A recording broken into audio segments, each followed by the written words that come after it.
Hi class and welcome back to our classroom. Ako po si Madam Salinel at isa po akong teacher na nakabase dito sa Philippines. Sa video natin ngayon, pag-aaralan natin yung isang tab sa PowerPoint na nakikita naman natin ito lalo na sa mga bagong versions ng PowerPoint. Pero how often do we use it? No? Yung tab na pinag-uusapan natin dito ay yung Draw tab. So click natin ito.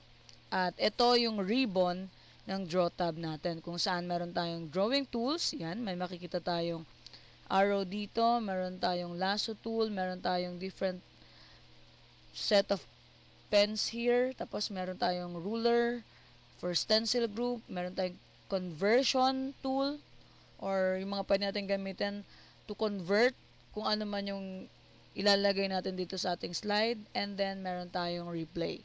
So, ito ang aralin natin ngayon. Paano ba siya ginagamit? At paano ito makakatulong sa paggawa ng ating PowerPoint.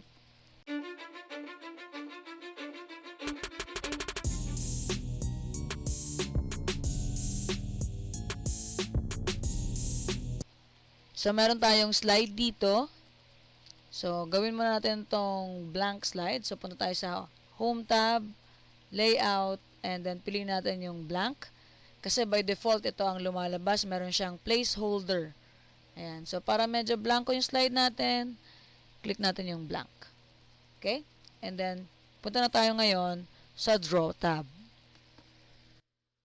Okay? So, dito sa Draw tab, wala man tayong specific na gagawin, pero isa-isahin natin yung mga tools na nandito. Explore natin and sabay-sabay nating i-discover ano ba yung mga pwede nilang magawa sa ating PowerPoint or dito sa slide na nakikita natin dito. Okay, so unahin natin yung arrow na nandito. So, ito yung select tool. So, basically, ginagamit lang talaga siya to select a particular area on the slide. Ayan. And then, meron tayong lasso tool. Ayan, lasso tool yan. Tinapat natin yung cursor doon sa icon na yon, lalabas yung pangalan niya. So, specific name niya ay lasso select.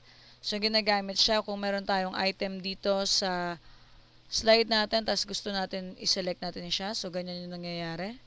Nagkakaroon siya ng broken line. And then, eventually, pag napili natin yung object na nandoon sa ating slide, isa-select niya yun or isa-separate niya yun dun sa slide para mabigyan natin siya ng other modification or instruction. The next tool is the eraser tool. So, basically, pangbura lang talaga siya. And then, meron siyang arrow dito. So, ibig sabihin, may available options siya. So, meron tayong thickness ng eraser. Pwede natin siya mabago. Then, meron tayong stroke eraser.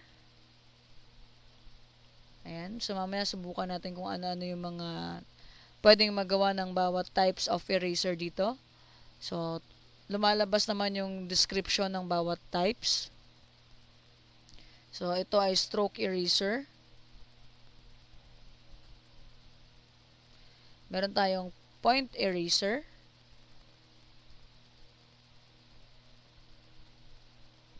And then, meron tayong segment eraser. So, pag tinapat natin yung mga cursor, usually lumalabas yung kanilang mga description. Okay? So, ayan na yung ating segment eraser. Katabi ng ating eraser tool, meron tayo ditong pen black 0.35 mm. And then may arrow ulit siya. So, ibig sabihin may mga options. So, pwede tayong mamili.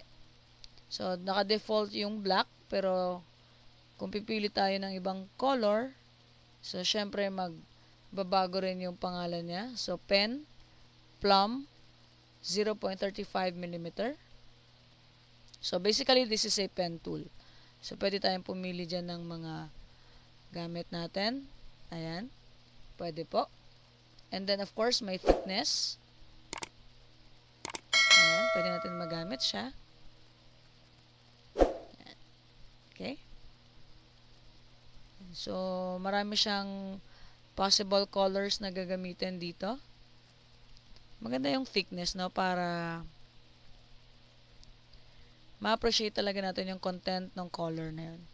And then, pwedeng more colors. So, Basically, meron tayong pickers dito, color pickers na available. Pwede natin magamit kung wala dito sa default selection. So, ayan. Okay. So, lumalabas naman dito yung mga recent colors na ginamit natin. And then, kapag tinapat natin yung cursor doon sa napili nating color, of course, lalabas yung name niya. Okay, yung name ng color na yun. So, gamitin natin itong eraser tool. Tingnan natin, may sulat na tayo dito sa ating slide. So, pili natin yung stroke eraser. According sa description niya, use the eraser to select ink that has been drawn on the page. So, select natin to. Tingnan natin kung anong magagawa niya. Ayan. So, usually, tinatapat lang natin doon sa particular line na ginawa natin kanina. And then, kung yung point eraser naman, so, yung description niya ay precisely erase parts of ink strokes with a resizable eraser. So, ito po yun. Ayan. Select natin muna. Ayan. And then, ito yun. Ayan. Point eraser. Ayan. I believe pwede rin tong i-resize yung, ayan. There you go. And then, ito namang segment eraser. Erase an ink stroke to where it intersects itself or another ink stroke. Okay, so select natin ito. Tingnan natin yung magagawa niya. So, ito yung ating eraser dyan. So, ayan. Ayan. Okay. So, sa may intersection siya, pwedeng gamitin para mabura yung mga nag-intersect na mga lines. Okay? So, meron din tayo ditong another set. So, same kanina ng pen. Ayan. And then, meron tayong pencil, gray 0.5 mm. Okay? So, pag sinulat natin yan, gray. And then, syempre, may arrow siya ulit dito. Kapag nag-drop down tayo, meron tayong mga colors na pwedeng gamitin. And may thickness din yung ating pencil. So, ayan yung sulat niya. Hindi siya katulad nung pen na solid yung pagkakaguhit niya. Paglalagay natin ng lines. Ito, chalky yung kanyang pagkakasulat. Yan, yung parang nagsulat ka lang ng, sa blackboard. And then, pwede natin palitan yung color. Meron din tayong color picker dito. Okay. Ayan. Okay. And then, meron tayong highlighter. So, by default, it's yellow. So, may arrow siya. So, pwedeng palitan yung color. Ayan, highlighter siya. And then, of course, pwede rin palitan yung size. Ayan, yung pinaka makapal or thick na ating highlighter. So, maganda itong gamitin kapag may presentation ka tapos meron kang gustong bigyan ng highlight or emphasis doon sa ating, para sa ating audience, doon sa ating talk. Okay? Ayan. Okay? So, balik muna tayo dito sa ating select tool. And then, let's create another slide. Press natin sa keyboard Control M para magkaroon tayo ng bagong slide. So, pwede naman yan, right-click, and then new slide tayo. Madadagdagan din naman. Pero yun yung shortcut doon, Control M. So, next naman natin ay meron tayong stencils tool. So, ang nakalagay dito ay ruler. So, alam naman natin yung purpose ng ruler, pero tingnan natin yung itsura ng ruler dito sa ating slide. Okay, so ito yung ating ruler. Nag-appear siya sa ating slide dito. So, pwede natin siyang galawin or ilipat sa ating slide. So, kung may ruler tayo, pwede tayong kumuha ng isang pen. Ayan. So, palitan natin yung color. At gamitin na lang natin itong galaxy color. And then, palitan na lang natin yung thickness. And then, pag nagsulat tayo dyan, so 100% makakakuha tayo ng straight line. Okay? Susundan niya yung takbo ng iyong ruler. Ngayon, kung gusto natin baguhin yung position or yung angle ng ating ruler, scroll up lang natin yung ating mouse. Yan. para makagawa tayo ng isa pang straight line. Okay? Pag gusto natin ibalik, clockwise naman, gawin natin scroll down ulit. Scroll up pag counterclockwise, scroll down pag clockwise. So, halimbawa, ganyan yung gusto natin gawin. Okay? So, di tayo problema sa straight line. Yan. Okay? So, ito yung ruler natin. Para alisin natin yung ruler image natin sa slide, click lang ulit natin yung select icon. And then, click natin yung ruler icon para mawala siya sa slide natin. Now, meron tayo ditong convert group. Meron diyang tatlong icons. So, dito tayo sa third slide natin. So, makikita natin na wala pang so, makikita natin dito sa convert, nung nagpunta tayo sa third slide natin na blanco, makikita natin nag-brown siya or nag-deactivate yung icon na yun. So, pababalikin natin siya. Kuha tayo ng pen. Sulat tayo dito ng isang salita. So, halimbawa, hello. Siguraduhin natin clear yung pagkakasulat natin. Okay? And then, gagamitin natin yung lasso. Select lang natin itong particular text na tinype natin or yung sinulat natin gamit yung pen. So, makikita natin na select yung text na sinulat natin kanina. So, makikita natin, sinelect yung text na sinulat natin kanina. And then, naging lines siya.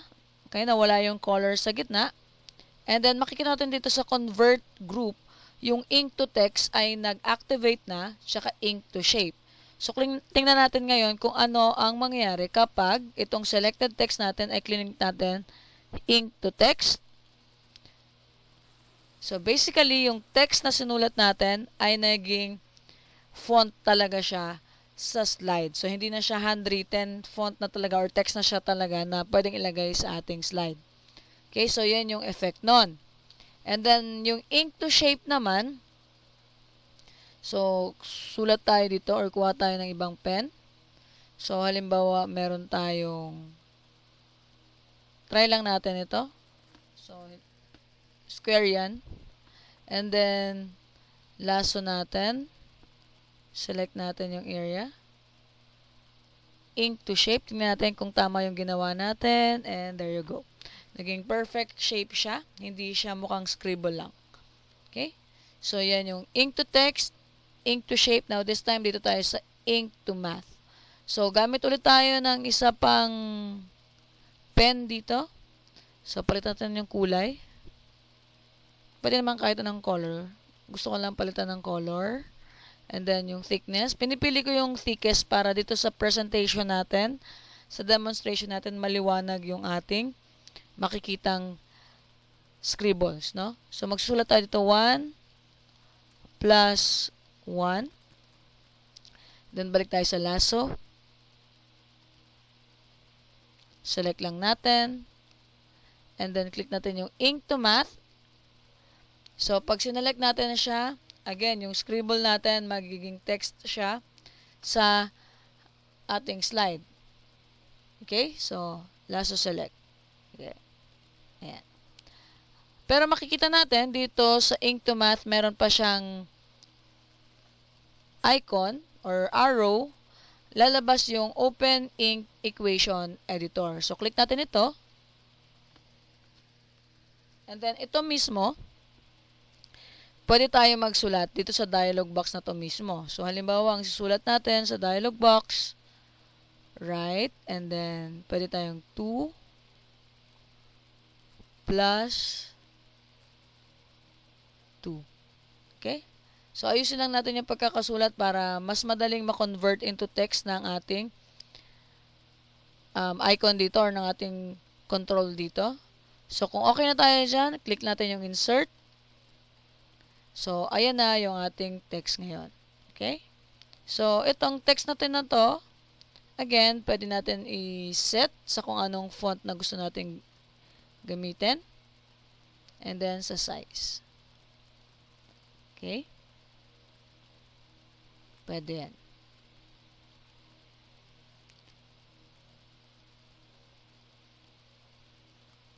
Okay, pati yung size niya, pwede baguhin, or yung color, highlight ninyo, pwede rin. Okay? So, meaning, yung scribble na ginawa natin kanina, napalitan natin into text. Okay? And then, lastly,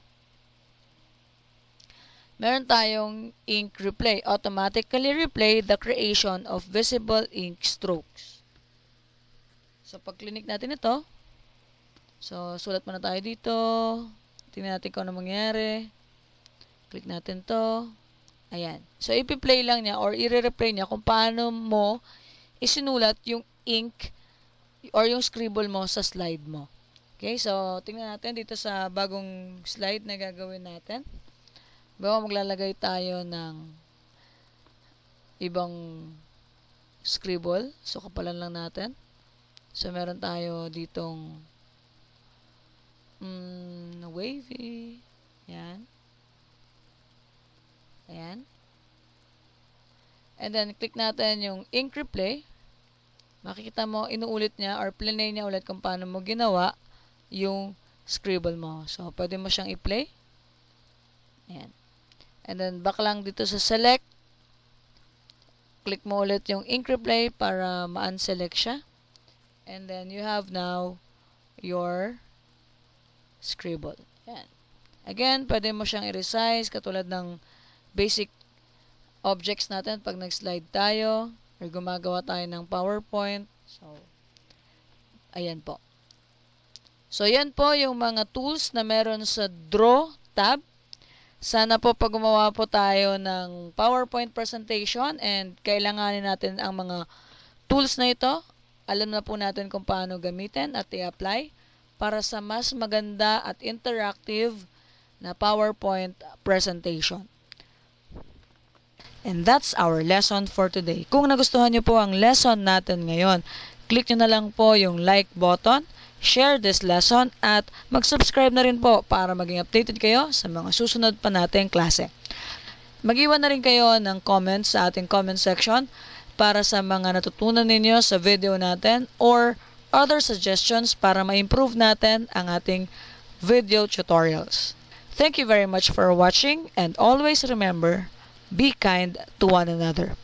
God bless.